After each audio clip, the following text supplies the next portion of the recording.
Thank you very much, and what a great pleasure to be here this evening. Can I also begin by acknowledging the traditional custodians of the land that we are meeting on this evening and pay my respects to their elders, both past, present and emerging. Can I also acknowledge all the dignitaries that have already been mentioned and all of you, because you are all very important this evening. But I would like to also put a special mention to all our CBA colleagues from our Hobart office here. So welcome, guys. Can I also thank Mohammed and Mary for the fantastic job that you've done with your team in actually putting on this conference, and say that I am extremely proud to be here this evening representing the Commonwealth Bank as a platinum sponsor of the conference that will conclude tomorrow afternoon. The Commonwealth Bank has had a long established relationship with FECCA spanning over 20 years, and we are very, very appreciative of the relationship that we've established, and we want to continue that relationship because the Commonwealth Bank, as you may be aware, is the largest financial services provider in Australia. We're in fact also the largest corporate, with more than 45,000 employees, 15 million customers, and every day our major focus is to look after our customers and also the community.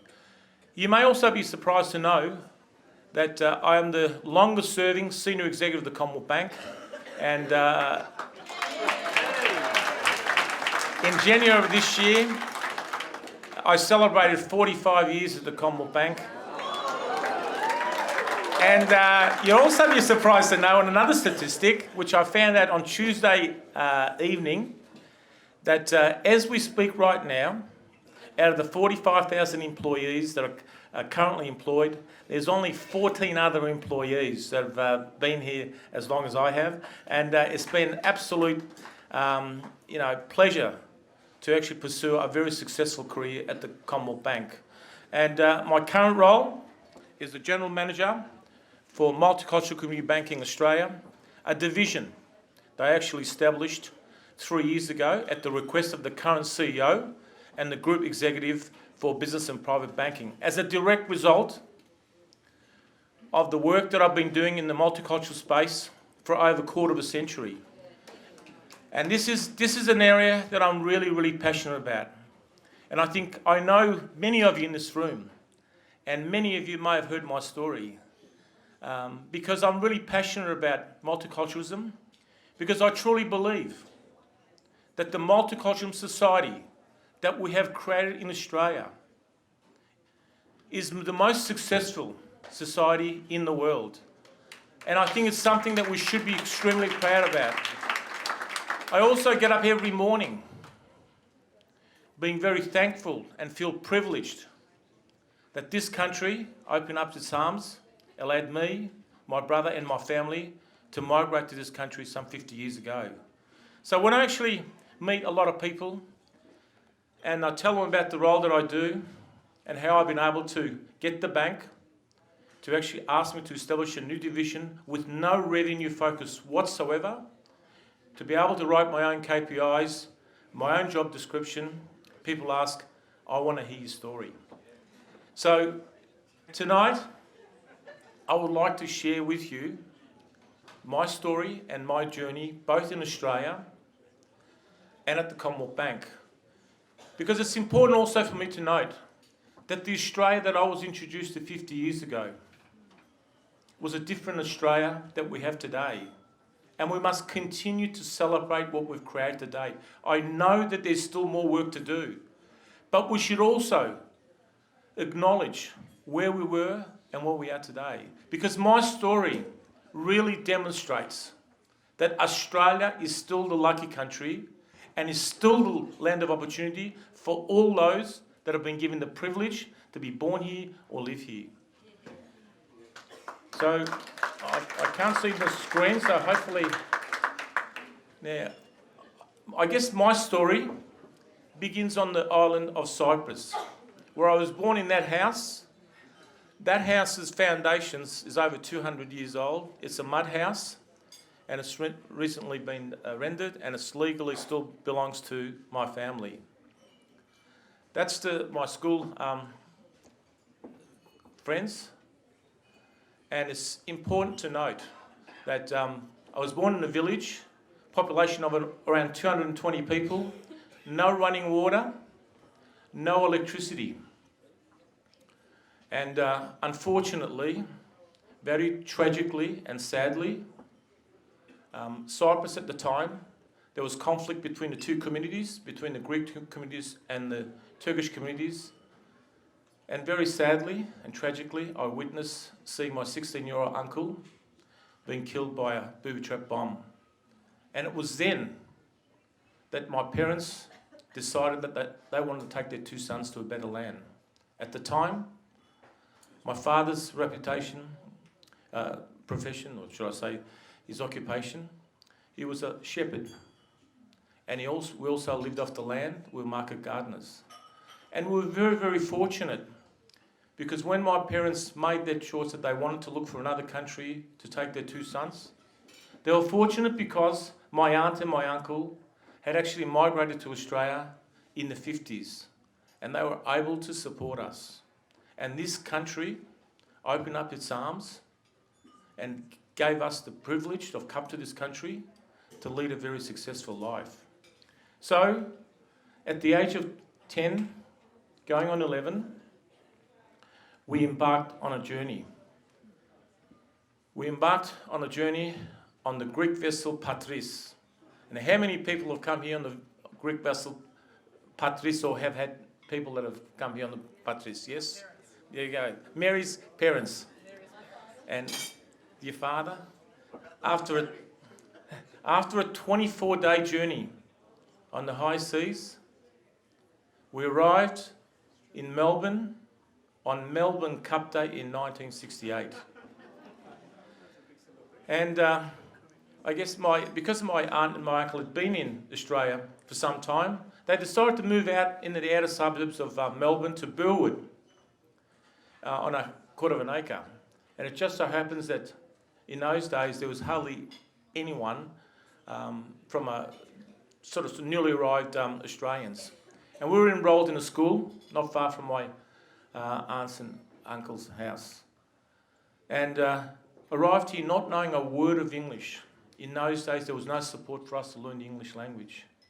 I had to go to school and just sit there and I was given prep books to try and learn the English language.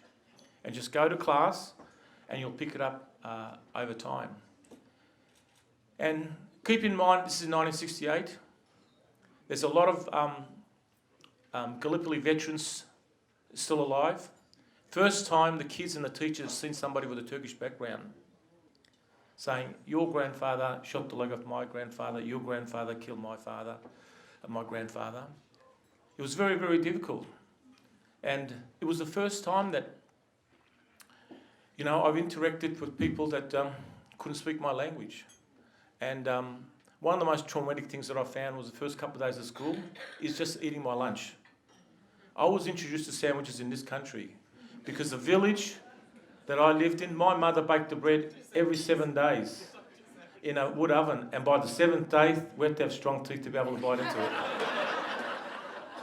And my mother, first couple of days, put a couple of pieces of Vienna sliced bread, a couple of pieces of tomatoes, a couple of pieces of cucumbers, and Joe Caputo would know in those days that would be just not, it wasn't very cool to go to school and have lunch. And the kids would stir me. What sort of lunch is that? You come to this country? Because the key word that I heard when I came here in '68, assimilation. Assimilate or go back to your country. Today, it's all about integration. And after a couple of days, eating my lunch behind the shelter sheds, I thought this is just too hard. So I developed a taste for peanut butter sandwiches. But there's one thing that has made me the person that I am today, is some conversations that I'm going to take to my grave. And those conversations was the parent and teacher interviews. Because I was the only kid in the school who couldn't speak English, and I just started learning the English language after 2 or 3 years, and I had to interpret to my parents what the teacher was saying. And unfortunately, at 13 years of age, the teacher was a good teacher. He had every right intention, but the teacher was just trying to manage the expectations of my parents. And some of the things I had to actually convey to my parents was quite hurtful. And it's made me the person I am. Because conversation was, tell your parents not to expect so much from you. Because you haven't learned the English language yet.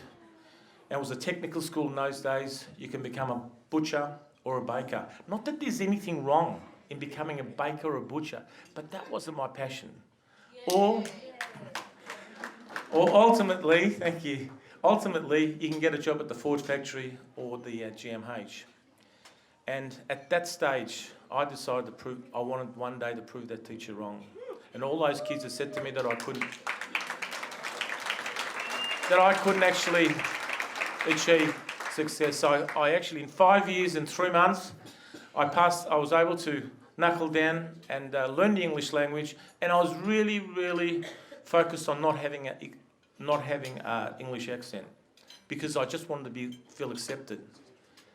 Because it troubles me still today to admit that there was a time where I didn't want to be different, and I actually had to change my name to Chris, because what sort of name was Hussein? Nobody had heard it before. So it's different Australia today.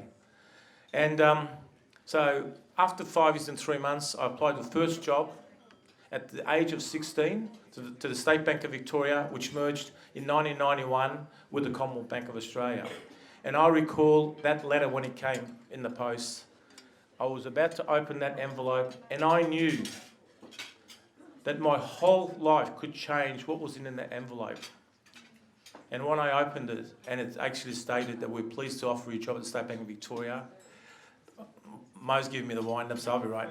I guess the first thing I wanted to do is continue and prove that teacher wrong. So all my life, when I joined the bank, I actually gave it my best job. The organisation supported me. After 10 years, after finishing year 10, the organisation supported me to go back to university, as well as postgraduate studies, as well as my master's degree. And over the last 25 years, I've demonstrated to the Commonwealth Bank by creating a very inclusive, a culturally diverse workforce that is reflective of the communities that we actually serve. We can actually achieve great success and contribute greatly to the community. So as a direct result of the work of the last 25 years, hence the reason why the Commonwealth Bank asked me to establish a new division. As I mentioned, no revenue focus. And as we speak, I've established a strategic partnership with every state government in the mainland. And after speaking with the Minister tonight, I'm hopeful that we will be able to come to Tasmania to invest in the community here, because as the largest corporate, we believe this is part of our corporate social responsibility, and it shouldn't be up to the governments just to promote multiculturalism. So, on that note, I just want to once again thank everybody for everyone's participation at the conference today. Enjoy the rest of the evening, and thank you for listening. Thank you.